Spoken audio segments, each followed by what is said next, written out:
Never forget that call or the time that my son was never going to come home. That's Edith Wells talking about when she received the call her son was dead.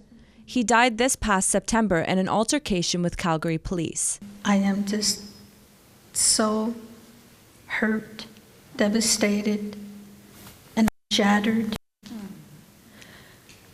And there's a big void in our community. Mothers who lost their children during police interactions were invited to the Assembly of First Nations to share their experiences, including Edith Wells and Martha Martin.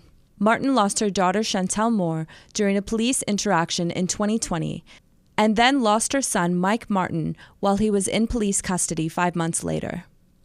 She says it's important for mothers to be part of the inquiry. And being able to have those face-to-face conversations with leadership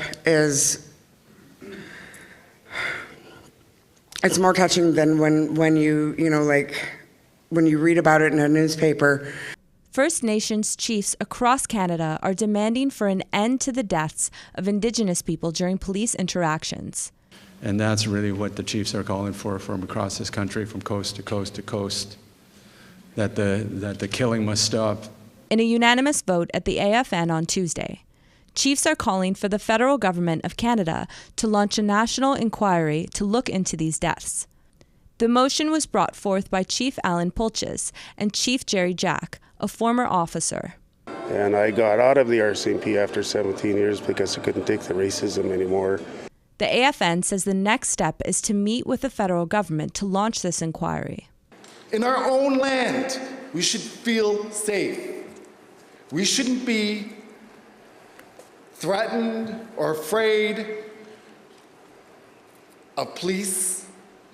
We call for the national inquiry so the AFN collaborate with the federal government. Because what is happening is systemic racism within provincial organizations policing. National Chief Cindy Woodhouse-Nepenak says she has met with Conservative leader Pierre Poilievre to ensure this issue will be addressed if the Conservatives come into power next fall. This is a black eye for Canada, and it's not acceptable for First Nations people. Savannah Craig, APTN National News, Ottawa.